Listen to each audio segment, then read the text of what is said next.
안녕하세요. 김광선 찐코TV 김광선 변호사입니다. 헌법재판소가 4일날 윤 대통령에 대한 탄핵을 인용했습니다. 그래서 파면이 됐죠. 이제 대통령이 이제 거류가 된 겁니다. 여러분들 아직도 마음을 추스리지 못하고 계실 겁니다. 그래서 사실 뭐 제가 유튜브 방송을 할 마음도 안 나고 할 생각이 안 나지만 그래도 정신을 가다듬고 그러면 이제 다음 단계는 어떻게 될 것인가. 어차피 대통령 거리됐기 때문에 이제 조기 대선이 치러질 수밖에 없죠. 그래서 공직선거법에 따라서 대통령이 파면되면 60일 이내에 대선을 치르도록 법에 규정되어 있습니다. 그래서 대통령 권한대행 한덕수 권한대행이 헌재의 탄핵 결정이 선고된 다음에 이게 4일로부터 10일 이내니까 14일 이내가 되겠죠. 그래서 아마 다음 주에는 대선일을 공고할 가능성이 크다 이렇게 봅니다. 그래서 중앙선거관리위원회에 따르면 조기 대선이 치러질 경우에는 대선일은 5월 24일부터 이제 6월 3일 사이에 대통령 권한대행이 이제 정하도록 되어 있다 이렇게 중앙선거관리위원회는 밝혔고요. 지금 박근혜 전 대통령의 탄핵으로 치러진 19대 대선은 헌재 선거가 60일 뒤에 딱 60일 이내에 선거가 되어 있잖아요. 딱 60일 뒤에 치루어졌습니다. 그래서 이런 선례를 만약에 적용한다고 한다면 윤 대통령이 지금 4월 4일 했으니까 결과적으로는 6월 3일 날 그날이 화요일이에요. 대선이 치러질 가능성이 높다 이렇게 봅니다. 이럴 경우에는 그 각 당은 선거 23일 전인 5월 11일까지 후보를 선관위에 등록을 해야 합니다. 결국 이제 후보를 각 당에서 5월 11일 이전까지 정해야 돼요. 그때 등록을 해야 합니다. 그리고 공식 선거운동은 이제 5월 12일부터 시작이 되고요. 대선을 출마하려고 하는 지방자치단체장은 선거일 30일 전, 그러니까 5월 4일 이전에 사직을 해야 합니다. 이제까지는 뭐 윤 대통령에 대한 헌재 심판이 진행 중이었기 때문에 그동안 조기 대선 관련 언급은 뭐 상당히 피해 왔었죠. 국민의힘 입장에서. 하지만 윤 대통령이 이제 탄핵이 됐기 때문에 이제 국민의힘은 여당이 아닙니다. 여당의 시위를 잃었어요. 그렇기 때문에 다시 야당의 입장으로 돌아가서 이제 정권을 재창출해야 합니다. 그런데 지금 뭐 김문수 장관이랄지 안철수, 오세훈, 유승민, 한동훈, 홍준표 뭐 이런 사람들이 이제 경선에 나설 걸로 예상이 돼요. 뭐 이들 외에도 국민의힘의 소속인 광역단체장, 중진 의원 이런 사람들 대선 출마를 할 걸로 보이고 이제 검토 중인 걸로 알려져 있습니다. 그래서 국민의힘에서는 아마 경선 참여 인원만 한 10명이 넘을 것 같아요. 그래서 일단 국민의힘에서는 처음에 이제 서류 심사 등을 통해서 예비 경선으로 후보들을 좀 걸러낼 것 같아요. 10명이 너무 많잖아요. 그래서 좀 줄일 가능성이 크다는 거고. 그러면 이제 국민투표하고 당원투표. 국민투표는 국민 여론조사죠. 국민 여론조사하고 당원투표를 합산해서 이제 본 경선을 걸쳐서 이제 후보를 선출할 가능성이 크다 이렇게 봅니다. 국민의힘 후보 경선은 당원이 50%고요. 국민 여론조사가 이제 50%를 반영합니다.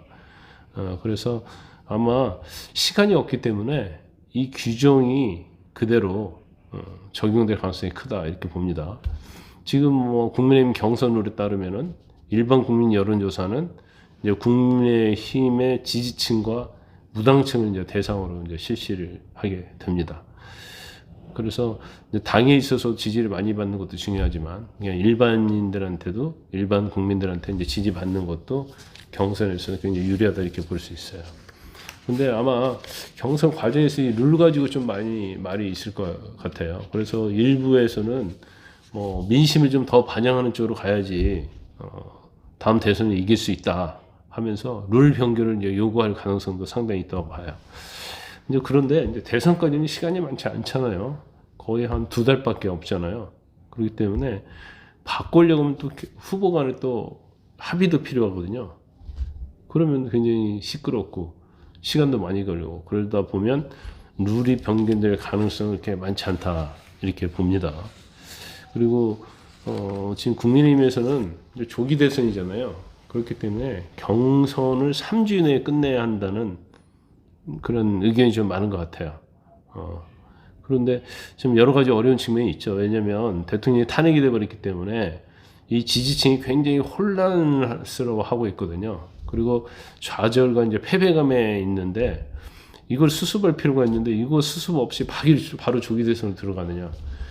근데 들어가지 않을 수는 없는 거거든요. 그런 부분에 있어서는 굉장히 지금 국민의 입장에서는 딜레마에 빠져 있을 수 있다. 이런 말씀 드릴 수 있을 것 같아요. 일단 민주당에서도 전열을 가다듬고 있겠죠. 그런데 민주당 이제 일극 체제잖아요.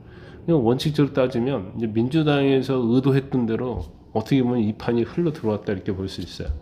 계속적으로 줄탄핵하고 그다음에 입법 폭거해서 거부권 행사하게 만들고 예산을 삭감하고 그래가지고 윤 대통령 이제 흔들어 놓은 거죠.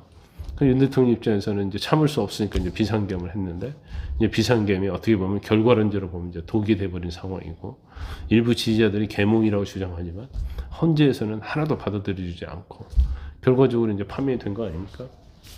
그렇기 때문에 이건 어떤 민주당이 어떤 플랜에 의해서 이루어졌고 또 이 플랜이 굉장히 정확하게 잘 이루어져서 결국 윤 대통령을 이제 탄핵하는데 민주당이 성공을 했다 이렇게 봐요. 민주당 완전 일극 체제죠. 그리고 경선의 의미가 없습니다. 이건 누구나 얘기하죠. 이재명 대표가 결과적으로는 민주당의 후보로 될 수밖에 없는 거고 더군다나 지난번 허위사실 공표와 관련해서도 무죄를 받았기 때문에 이제 본인 입장에서는 대통령이 돼서 자신의 사법 리스크를 완전 해소하면서 정권을 잡을 수 있는 조류의 기회다 이렇게 보고 있을 거예요. 그래서 지금 현재는 우리가 대통령 후보를 누가 해야 하고 누가 이재명의 대항력이 있느냐 없느냐 이제 그걸 말할 수 있는 상황은 아닌 것 같아요. 너무나 어려운 상황이에요. 하지만 대선이 너무나 짧습니다.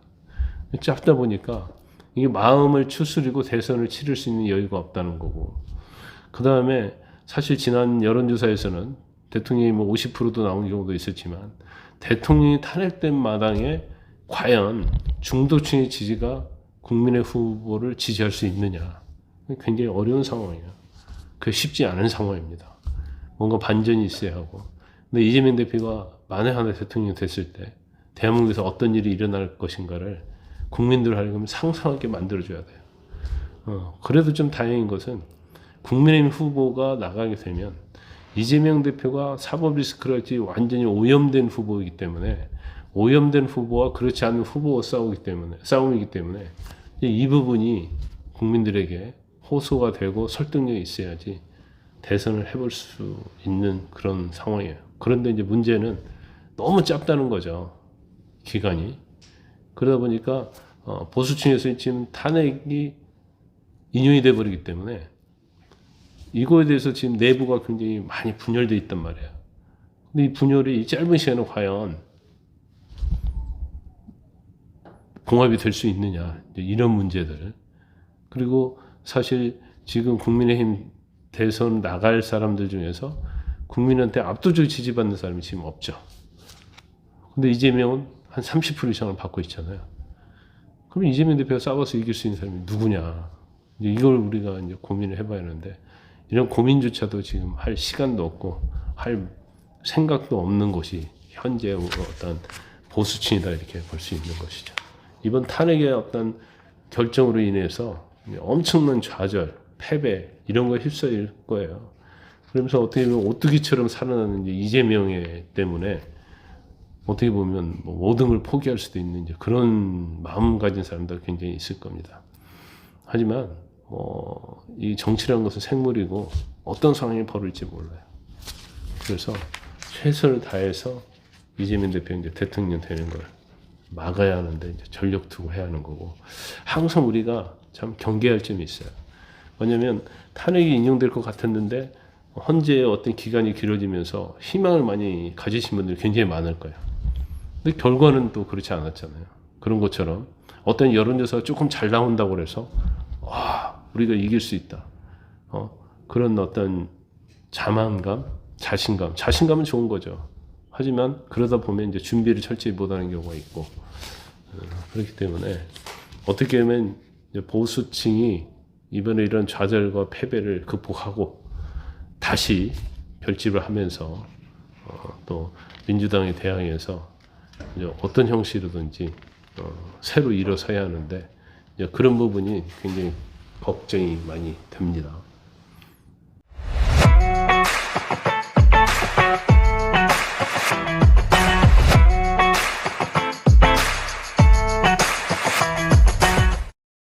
여러분의 구독과 좋아요는 큰 힘이 됩니다.